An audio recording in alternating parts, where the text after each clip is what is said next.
It's Berlin briefing time. Germany needs to reform or needs to say goodbye to its social standards. That's the message coming from none other than German Chancellor Friedrich Merz.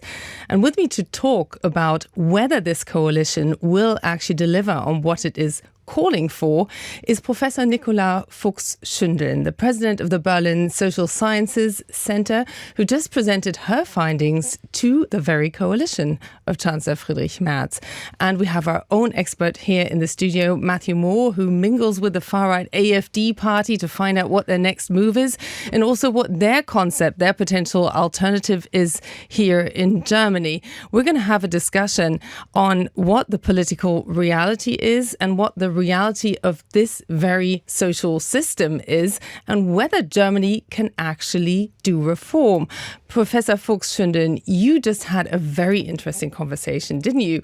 You spoke to leading members of the coalition and presented to them what the problem is. And what was your key message there? Yeah, I was very honored by the invitation to talk to the leading heads of the coalition. And what I was asked to talk about was how we can maintain the support for our democracy and our democratic system. And what I stressed in particular is the connection between the support for democracy and the economic situation. And I would say that from the research that we have done in political science and economics, there are two clear messages emerging. And the one is that for the support of democracy, it is very important that people perceive the state as an active actor, that they have a good local infrastructure, that the schools are working, that the government is seen as approachable, as solution-oriented, as client-oriented in a sense, and that the local infrastructure situation is really key for support for democracy. And that is an issue for Germany because we have neglected investment in infrastructure for years, if not decades. But there's also a huge expectation when it comes to Germany's social system and what people can expect to get out of state in terms of support. In terms of the social system, I think I would say that the situation is a bit more complicated because on the one hand, we really appreciate as Germans our social system and the support that the government gives us, and that is something that we clearly want to maintain. On the other hand, we see that we are in a situation where the social system is quite expensive. And at the same time, we have a lot of demands on the government budget right now coming from increased defense spending, coming from the demographic transition. So there are many issues so that I would say there is a clear need for reform of the social system and of the basic security system. What I would advise the government there is to focus less on the actual payments to the recipients, but more on how can we have a social security or a social basic security system that still keeps incentives for the individuals to work, because this is where I think a lot of dissatisfaction comes from, that low income earners, they say, I am working 40 hours a week and my net payments are not much more than what someone gets with some basic security. And here, I think, is a clear need for reform. Let's just take a listen to the ambition Friedrich Merz formulated just a short while ago on what he wants to achieve with this coalition in terms of Germany's social economy. We agree that we want to preserve the welfare state of the Federal Republic of Germany. We do not want to dismantle it. We do not want to abolish it. We do not want to cut back on it, but rather preserve its most important functions. And that means we have to reform it. So, Matt, there's a will for reform. This is also something that Friedrich Merz campaigned on, but he's in a coalition with the Social Democrat Party. So where are the differences when it comes to this very key ambition that we just heard from Friedrich Merz? I think we'll find out over the next few months, because we've heard Friedrich Merz, been a lot of talk in Germany about the autumn of reform, Herbst der Reform here, but not a lot of content. And so the big fight at the moment is to go back to what we just heard about, which is this idea of how do you make the cuts that are necessary to the German budget. Germany is spending too much every year. The deficit is between 25 and 30 billion. So there's an acknowledgement we can cut money, we need to cut money, but it's about where it is. And now there's been a huge kind of public debate about how you cut what we just heard about, this citizens' income, which is Bürgergeld, Bürgergeld in Germany, citizens' income, which is this social security, basic security there for people who are unemployed and in work, low earners. And the feeling is, okay, we're spending too much on this, but how can we cut it? And you've got the Social Democrats saying they're concerned that these cuts will be too extreme, that they will hurt the vulnerable in this country. On the other hand, you've got the Conservatives who are saying, the state needs to be leaner. We need to encourage people to get back out to work. We need to incentivise. We need to make work pay more to make people want to get out of their unemployment and get up and go out to work again, because unemployment in Germany is at 6.3%. It's huge. So there's a realisation, there's an acknowledgement something needs to be done, but now we're seeing this kind of the devil is in the detail. And so although we've talked about Herbst the reform, this autumn of the reform, we still got to have a debate about what exactly the measures will be to encourage people to get back to work and make those necessary cuts. Yeah, it's really interesting how the debate here is zooming in on this Bürgergeld. It's not a basic income, but it's means tested, but still many people perceive it to be like that. And a lot of Ukrainians who weren't treated like refugees, they were instantly integrated into the system here in Germany, are also within that system. But Professor Fuchs-Schündeln, why do you think we're seeing this focus on a social provision that really is only a fraction of the German system? Just to illustrate, the pension system is so underfunded that almost a quarter of the national budget is being used not to fund the entire system, but just as a surplus to keep it afloat. So why do you think politicians are now zooming in on the provision of Bürgergeld, where they want to save as much as 5 billion, which really isn't that terribly much? I think you are exactly right. In terms of the overall government budget, the Bürgergeld, the citizens' income, is very small, so reforming it won't help the basic budget problem that Germany faces. It is still a politically very charged part of the government budget. First, because as we already discussed, there is this question, do we give enough incentives to work for individuals? And that is on the one hand a fairness question, but on the other hand it's also really an economic question, because while right now we see a little bit of an uptick in the unemployment rate, in the medium term, over the next decade, we face a huge demographic transition. So the baby boomers will go into retirement, and the number of people in the typical working ages will decrease by 10% over the next decade, according to a UN projection. So we really need people to work, and so we need to give incentives to work also so for individuals who are currently on the citizens' income. And what I also want to stress is a lot of the discussion is about how much money do these individuals receive, but I think what should be discussed much more is also there could be a lot of government saving by making the system easier and more efficient. So right now it's a very complicated system. So it's some lump sum that these individuals get, but then they get support for their rent, and they get support for their children, and all of that is also handled by different institutions of the state. So that makes it very inefficient and very costly for the government. It also makes it not very accessible for the people who are really in need, because you have to deal with different government agencies. You have to give a lot of very complicated information on your personal situation. So I think from that perspective, we also should reform the system to make it more efficient, which makes it cheaper for the government and makes it more accessible for the individuals who need it.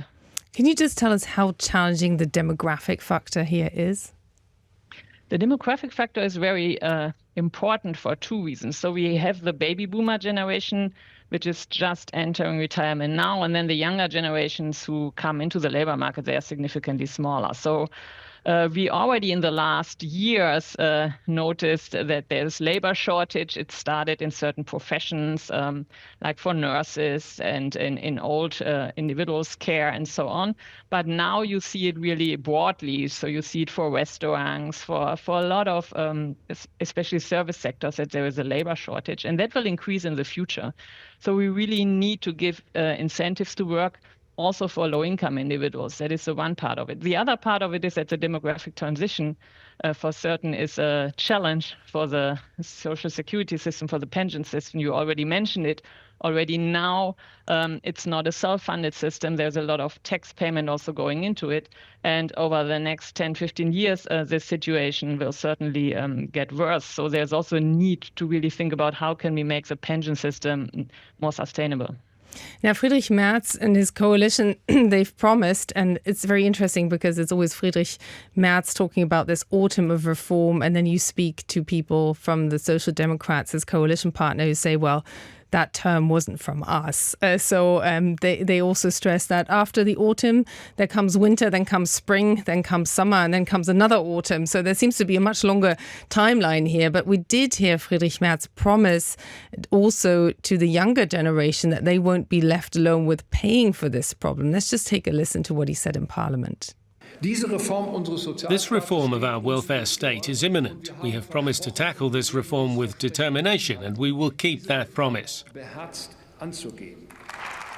I want to say this especially to the younger generation in our country. Young people in our country should not be burdened further just because they are in the minority. At the same time, the older generation must be able to enjoy the retirement they deserve in financial security for the work they've done throughout their lives. Matt, let's face it, the Social Democrats and the Christian Democrats led by Friedrich Merz, they are both appealing more to older voters, aren't they? So it's interesting that he singles out younger people as a minority. It made me wonder when I listened to that, it made me wonder, so what is he planning to do then? How is he going to make that promise to younger voters, to younger people in Germany? How is he going to make life easier? Because he's acknowledged this generational inequality. Some in his own party have acknowledged it and have called for a kind of a boomer tax, which is a kind of controversial in a way, but I don't think he's necessarily going to embrace that tax if he's at the same time saying people in retirement need to enjoy the retirement. So if he starts talking about taxing the boomers, then he's going to have a problem. As you say, this is, the dilemma is because this is a core voting group. Older voters are consistent voters. They are voters that in this country typically vote for the centre-right and the centre-left parties. But that's what I'm interested to see is how can he make good on that promise to young voters? Well, for now, the coalition has set up a host of commissions. Yeah. There's also the key one is, of course, pension reform, also when you're talking demographics. And I just want to play a soundbite by Bärbel Baas, who's the Minister for Social Affairs in Germany, by far the largest budget in within the German federal budget, and she's the one who needs to be convinced that there is meaningful reform. And I think it's always really interesting that we also hear from Lars Klingbeil, the co-leader of the Social Democrats, who then stresses that yes, there's a will there's a need for reform. We also heard from the German president, Frank-Walter Steinmeier, who is above politics now, but he is a social democrat, also calling for that reform that is urgently needed. Then we hear Bärbel Baas responding to Friedrich Merz's very bold claims of making significant cuts to the German social system with this. And there are some expletives which we are bleeping out. This debate that we can no longer afford our social insurance systems and our welfare state is, and I apologize for the language, bull. So, Professor Fuchs-Schündeln, is that assessment, although nobody here would, of course, ever use that kind of term, is that correct? I think there is a clear need for reform, both for the for the welfare state, but even more so for the pension system, and that is something that has to be recognized. And I don't think it goes away the problem goes away by claiming it doesn't exist. And I think and you mentioned this, the Social Democrats also see this. It's a huge political economy problem, and Mr. Moore was also alluding to that. The majority of the voters, they get older and older, so that they are in the retirement age or close to the retirement age. So obviously they have an interest in maintaining the system, but on the other hand, we know it's not sustainable, so we need to do something. And I think in part of the political world this arrived, but in other parts not. And we saw now in the negotiations for the coalition agreement, especially when it came to the pension system, it was a lot of business as usual. So every party got its pet project. So for the Christian socialists, that is that we give pensions to mothers just for giving birth. For the Social Democrats, is that we don't adjust the pension payments according to a demographic factor. And then the solution that they came up with is to say we will have a commission that discusses this. But I think there were commissions working on the pension system before, and the problem is well known and understood. So it's not really that we need a lot of expertise. We need political will to go to the problem. And there, I think what the Chancellor stresses, it's true that the different generations have to do their part, but one obvious big possible part of the solution would be to increase the pension age, at least adjust it to increases in longevity. And Germany did that successfully in the past. I think it could be done as well, but it seems still that politicians are not willing to touch this issue. Yeah, it's a very touchy subject. At the moment, everybody born from the late 60s onwards goes into pensionable age at 67. There's a process towards that. And there's now a debate whether to change that formula to whether to peg it to life expectancy. The interesting thing, of course, is that we've already seen another government fail over this, and that is in neighboring France, haven't we? Where Emmanuel Macron tried to implement a deep reform and then really had people on the streets. And in fact, as we're recording this, there are people on the streets in France again demonstrating in not as large numbers as previously. But this is a huge problem for democracy, Professor. So I would like to throw that back to you. How delicate is this when it comes to the stability of German democracy? I think we shouldn't really compare Germany to France. The problems are similar. So that is true, though the French pension system is even in more dire need of reform because it is still more generous than the German one. On the other hand, the political situation is a little bit different. The French always have more of a neck to go on strike than the Germans have. There is also more debate about the elite political leadership than we have in Germany, fortunately. So I think that compared to the French ones, the German politicians have a little bit of an advantage in implementing reform, but they do have to communicate this very clearly. And I think the communication is the right one, that we say, all the generations have to contribute. But that also means that, for example, our generation or my generation, as our longevity increases, we could say, well, part of that increase goes into an increased retirement time, but part of it also goes into increased working time. I do think this could be done and could be communicated, but the politicians have to be more courageous also in communicating that. And the other thing when it comes to maintaining our democracy while really tackling all these reforms that are necessary in Germany is that it would really help to have economic growth again. So we are in the third year without any positive economic growth in Germany, and this is certainly a problem for government finances. So it makes it harder to finance investment in infrastructure that we need, the investment in defense, and also to finance the pension system. It also gives individuals this feeling that nothing is really moving, and we know again from research that especially low-income earners, if there is positive economic growth, they still support the political system and democracy because they understand that they can also take advantage of that in the future and that their situation can improve.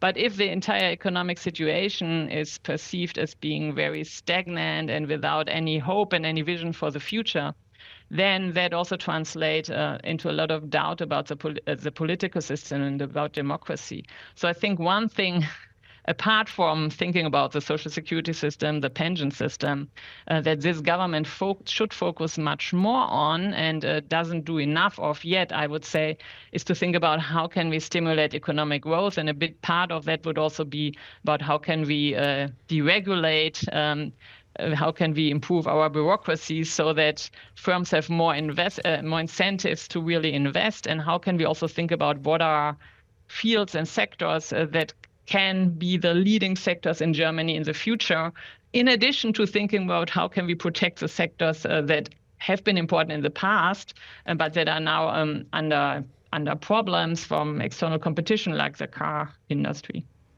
Yes, Matt, there is a lot to take in for voters, people on the streets here in Germany. We did see the German Chancellor come out with business leaders and pronounce that there would be some 600 billion investments happening. But when you looked at the details, not much of that was new. Then the economic figures, they are disappointing because there is no real growth in Germany, despite the fact that Merz had raised so many expectations. Germany is taking on record debt. It's breaking with its debt brake. So 500 billion in infrastructure investment, the sky is the limit for defense spending. And at the same time, you have the German Chancellor telling the German people that they work more. He literally should work more. That was one of his key messages. And also that despite the fact that Germany is taking on so much debt, that the budget will need to be slimmed down, that savings will need to be made within that arena. I think will the SPD, the Social Democrats, help him push through reform? I think inevitably the commissions that you mentioned will come up with some proposals and they will reach an agreement. I mean, the problem that I think that's worth just underlining for people outside Germany, I guess, is we heard from the work, Babelbas, the minister there, talking about it being this debate being bull. And she's talking to her base. And so you've got the SPD, Social Democrats on the one hand, talking to their base about the Conservatives, that they just want to cut the welfare state down so that it's basically nothing. And then you've got the Conservatives at the same time promising their voters, and also the Conservatives facing a threat from the AfD on the far right.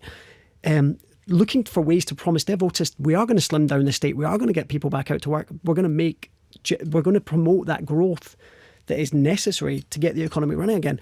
And so I think they'll come up with a bunch of measures. The question is, will they be enough? Will they be enough to tackle this problem? I mean, we're talked about citizens' income, but the pension, the dramatic situation facing this country cannot be underestimated in terms of, as you said, 1 in every 4 euros of outgoings is spent on just subsidising, basically topping up this pay-as-you-go pension system.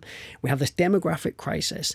And what's interesting, you asked me about the Social Democrats, but obviously I focus on the AfD. And so I was at the AfD this week, and they're saying, well, we would basically, it's kind of like a neoliberal approach to the fiscal finances of the country. So it's like cutting tax, cutting spending, being much leaner, and that would promote growth. But one of the things that they promised voters when it comes to pension, just because I think this is super interesting, right? So that in the moment, the pension level, the Social Democrats, you know this, right? They said 48%. So 48% of your final net income is the minimum level of your pension when you retire. Of the average income. Average.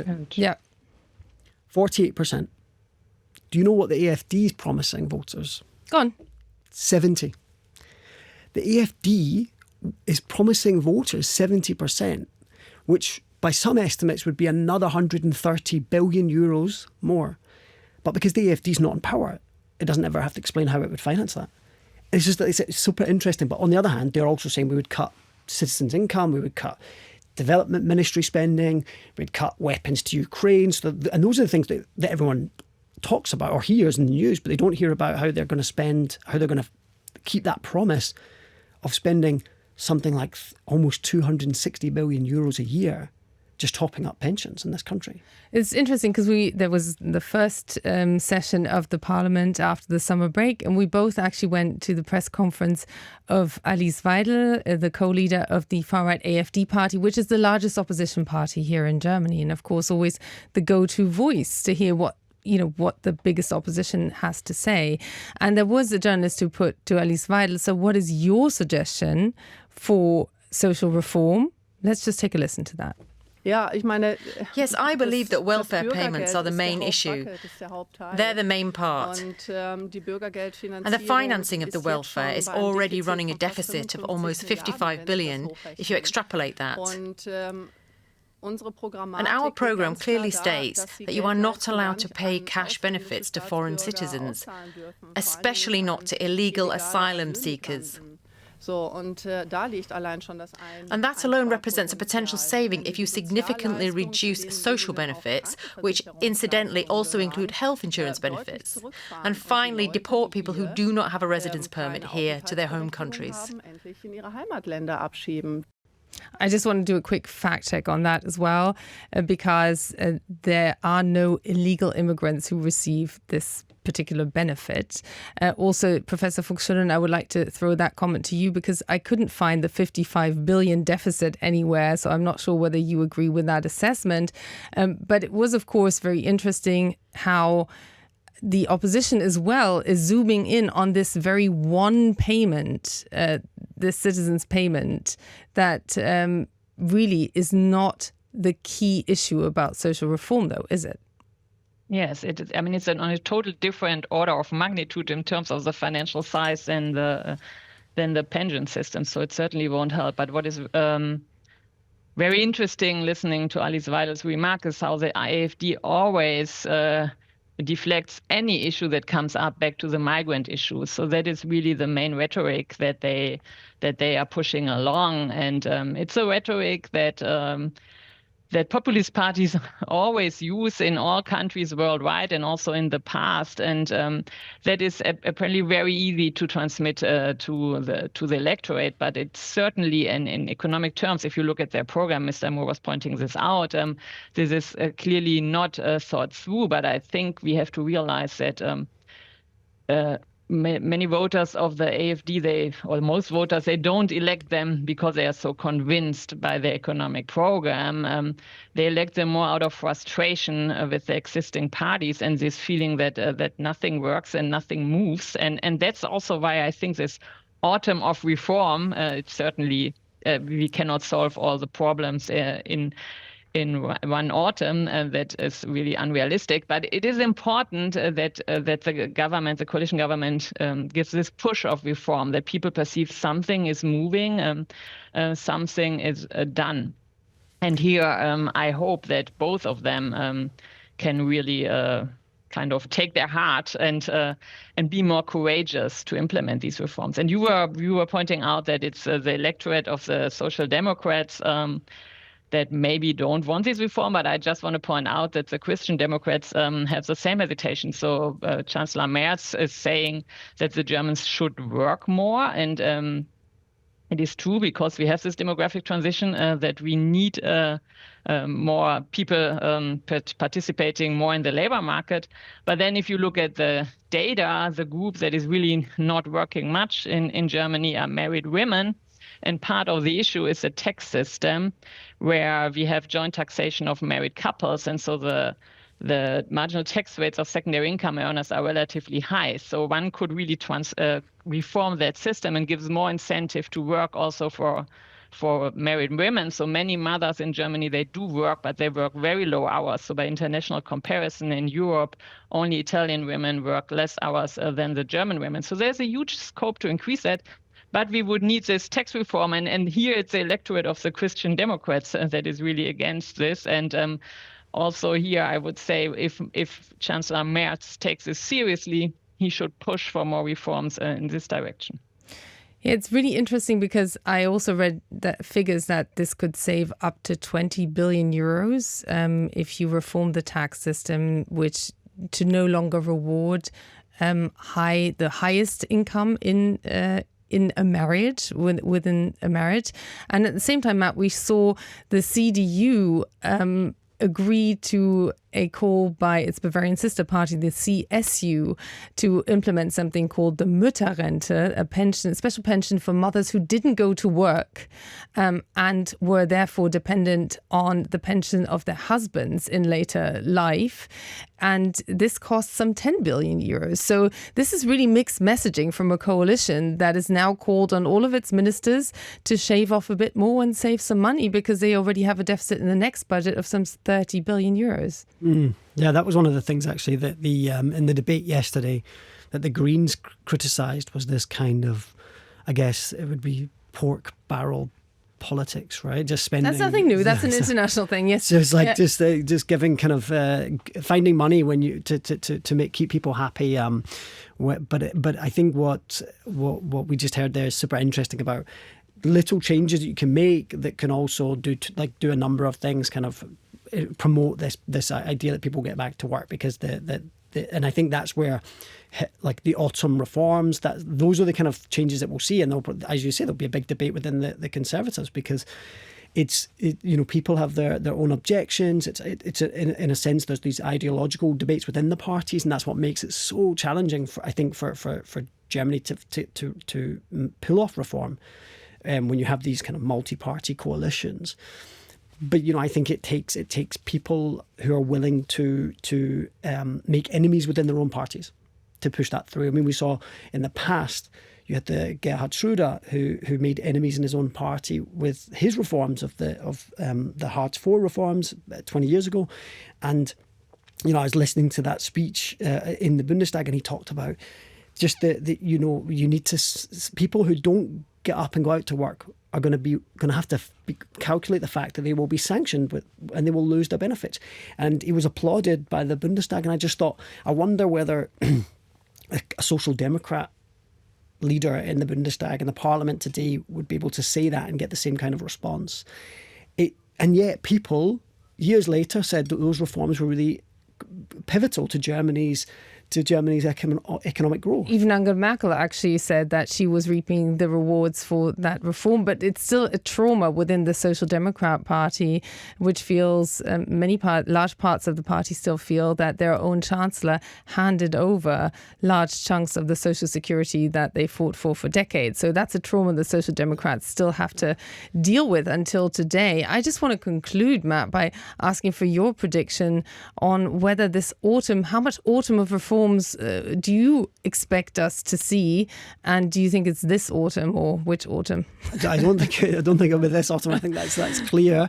I suspect that we'll be talking about this well into next year. But I think it's important that the changes that they make them as quickly as possible, because I don't think that there's a lot of time. And we talked about the AfD, we talked about the need for economic growth again in Germany and how important that is just to the mood in the country.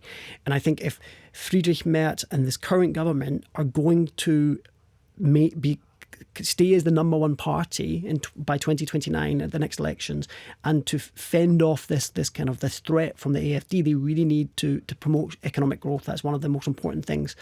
And part of that is making these changes to the labour market, and also dealing with this kind of big, giant pension elephant in the room. The pensions certainly are the big one. Professor Fuchs-Schündeln, you said that comparing Germany and France won't get us very far, but I do want to have one more comparison, because the French one say never a reform, but always a revolution. I wonder, after the conversations certainly that I've had, it feels like this autumn of reform has been called off, that it will focus on foreign nationals, potential social payments being cut towards foreign nationals, including Ukrainians, and that there won't be any huge reform. But do you have the impression that this coalition has the guts to, whether it's this year, next year, or the year after, essentially launch what would be a reform, which is to finally, after 2 decades of talk, tackle the big elephant in the room, which is the German pension system, and actually change the formula?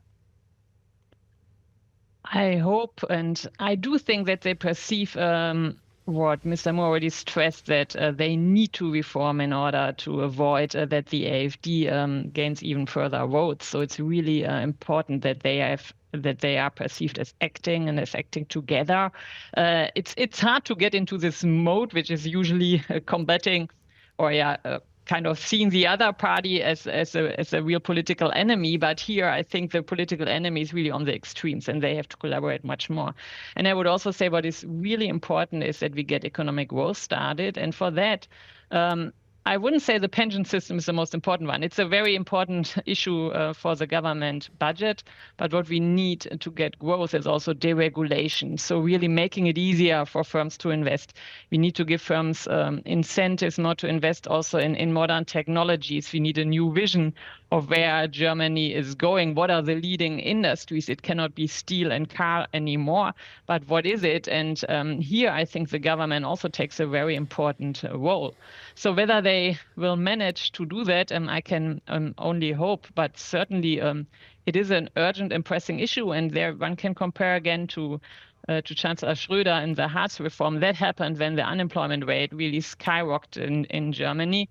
And then the pressure became so hard, so large to reform. And nowadays, we are in the 3rd year without economic growth. And now the unemployment rate also goes up despite the demographic transition. So the pressure is building up, and I hope that it will translate into courageous actions. Professor Fuchs-Schündeln, thank you very much for your analysis on that. And I do already feel a Berlin briefing on the economy coming on here very soon. So thanks to you. Thanks to Matt Moore here in the studio. I also want to say a big thanks from Nina Hase, my colleague, who got plenty of birthday wishes from everybody because she appeared on her birthday in the last episode below. We're going to drop more facts and figures for you to look deeper into this. We will keep you posted on whether this autumn of reform actually happened. Of course, that will also take place in our Berlin briefing newsletter that comes out every week. There you can also find the latest analysis and the latest figures. So the big question on whether this coalition will break through the almost nostalgia that there is on how the social system works, that's still an open one, and we'll keep you posted on that.